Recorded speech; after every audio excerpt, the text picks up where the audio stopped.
Can you bind the beautiful Pleiades? Can you loose the cords of Orion? Can you bring forth the constellations in their seasons, or lead out the bear with its cubs? Do you know the laws of the heavens? Of course, that's God challenging Job in Job chapter 38.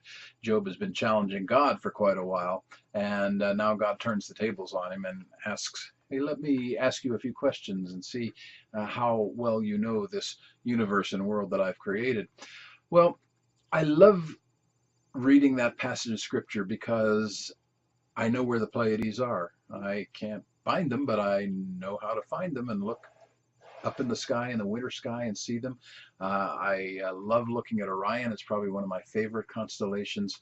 And it's just a great thing to be able to look into the skies and celebrate our amazing, wonderful, powerful God.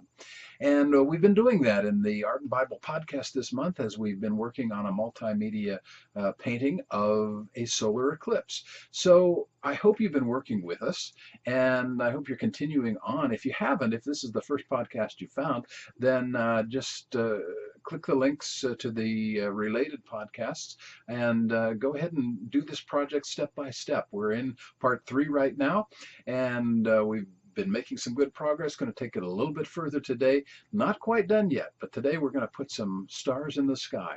So I hope you will enjoy working with us as we celebrate God's great creation in the Art and Bible podcast.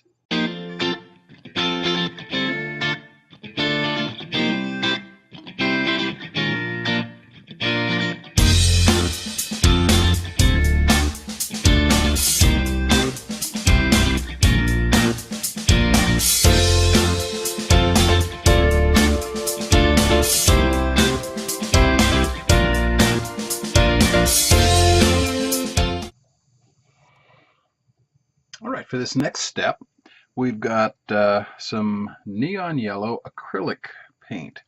And what I want to do is just drop some stars in here to give it a little bit more of a starry sky feel, at least up in the upper part. So what I'm going to do is I'm going to use my larger circle to just cover that our sun and our corona, because we don't want any stars showing up in front of that. And then I'm going to add some water to these acrylics here, and I want them fairly wet. I don't want a lot of substance to the paint. I want to make sure that it's thin and watery as much as is possible here.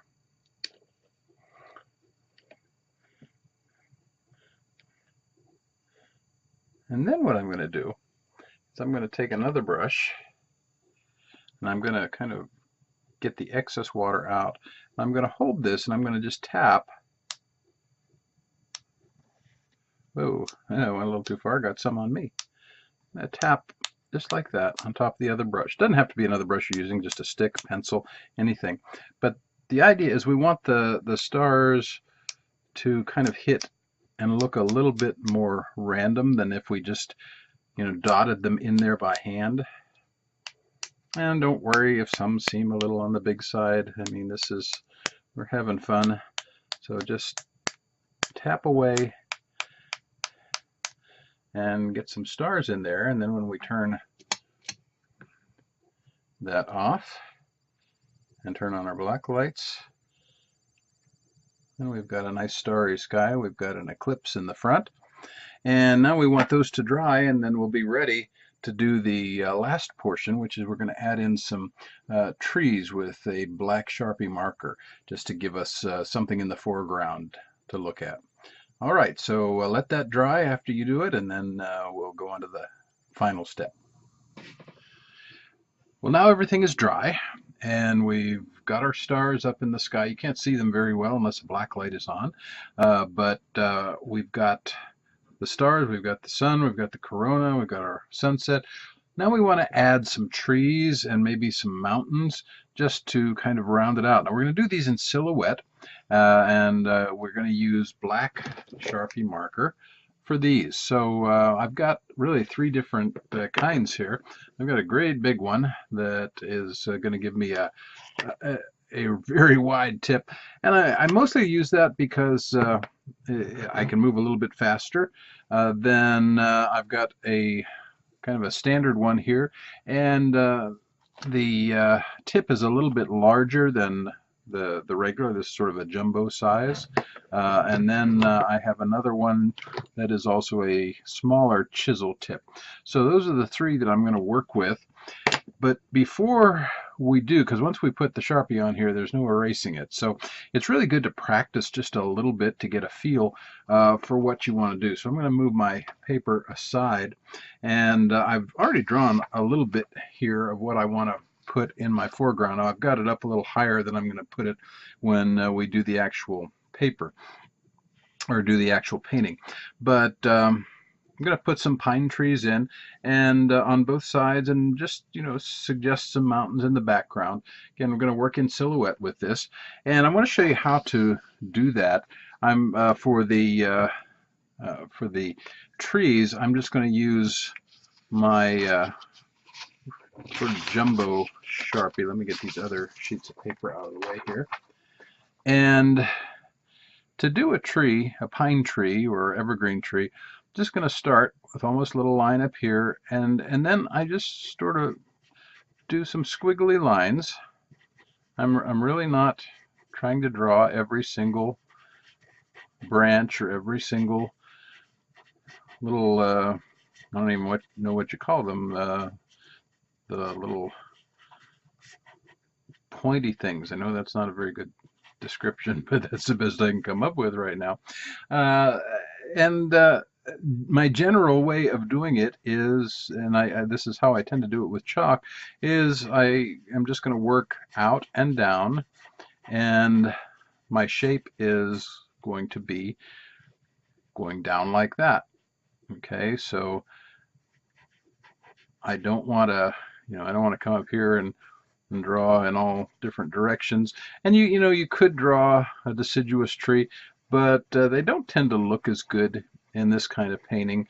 So I just like doing evergreens. They're easy to do, and essentially, again, all I'm making here are some squiggly lines.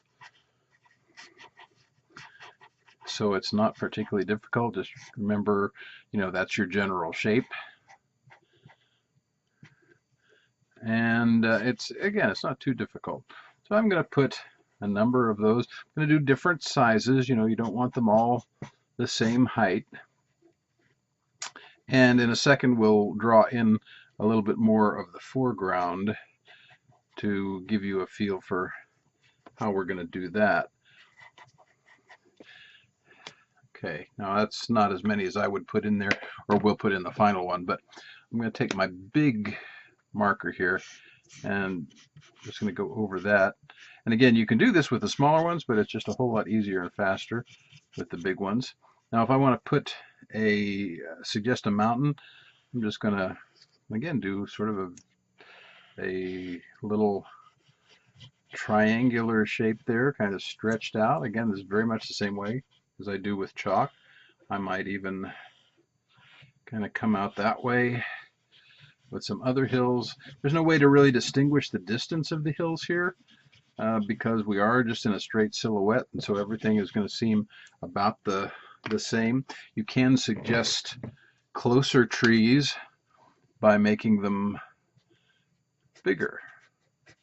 So if you want to get something that's going to look a little bit closer. Problem is, when you do it bigger, you're going to have to put in a little bit more detail.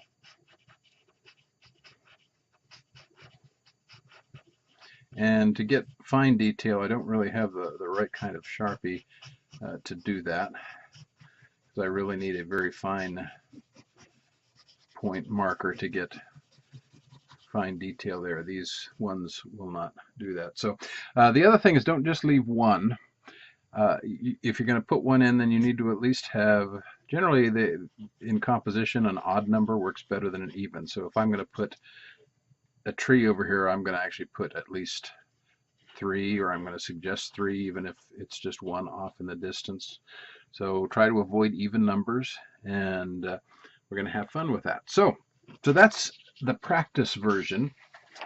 Now let's come over here and get our watercolor paper, and let's do this for real.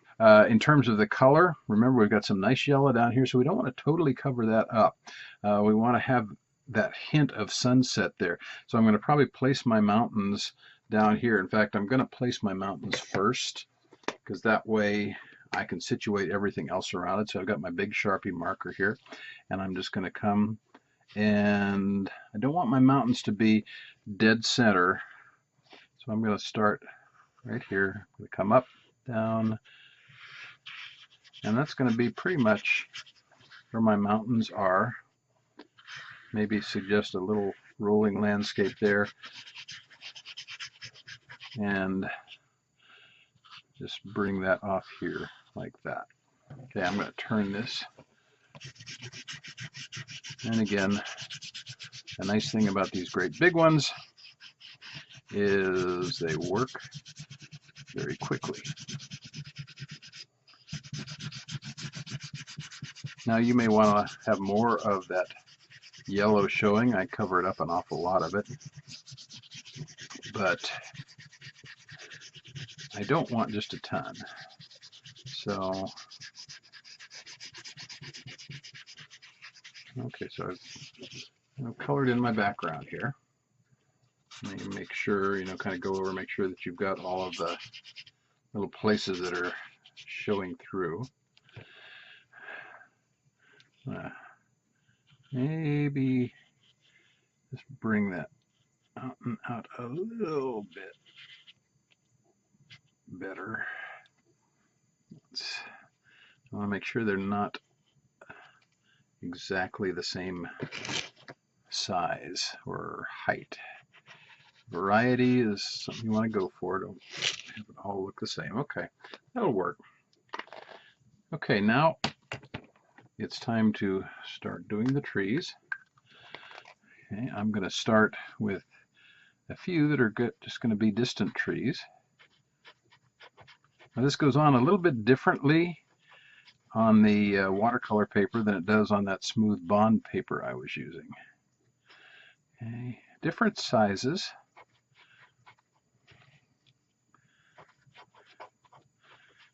Again, we'll kind of suggest that they're farther away.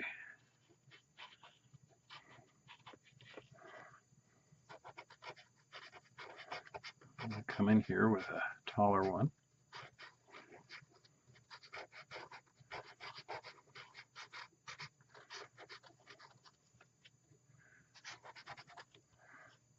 And let's do a real tall one here.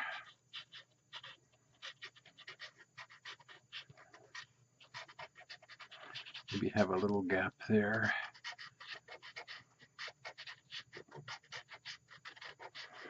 Remember to keep your motion so that the branches are kind of pointing down as they get bigger and heavier.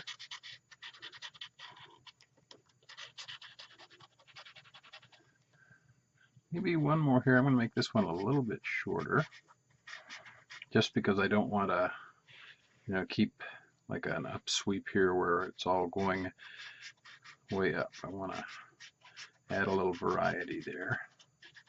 I might come in with my chisel point here and darken some of this. Okay. And then I'm going to come over to the other side, and actually I'm going to switch to my chisel point for this one, or these ones. These are going to be a little taller because they're going to be the ones that are up close. They show a little bit more of the trunk here.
And there you have it. We could do more, but let's turn on our black light and get a look at this from the perspective of totality. Okay, turn off my main lights. And there we have it. Not difficult. This is a fun and easy one. Again, you can make the sun whatever size you want, depending on how realistic you want it to look. It's actually a little bit big here. Obviously, in a sky scene in real life, it would be a whole lot smaller. But it's still it's a fun project. It's an easy project, and when you get done with it, you've got something that you can hang in your room, put on a black light, and have some, just have some fun with. So I hope you've enjoyed this one, and we will be back in October with a new project. So I hope you'll keep coming back for the Art and Bible podcast, and thanks for watching. Well, that's all we have time for today. If you enjoyed this video, click that thumbs up button below, and don't forget to subscribe. Click the bell if you want to be notified when we have new videos. We'll have them up every week. And also check out our other videos. Check out our website, homeschoolartclass.com or seethelightshine.com/art for videos that will help you grow as an artist. And thank you for watching. I hope you enjoyed this. I'm Jim Pence with See the Light. I hope that you will continue to paint, and remember, always have fun.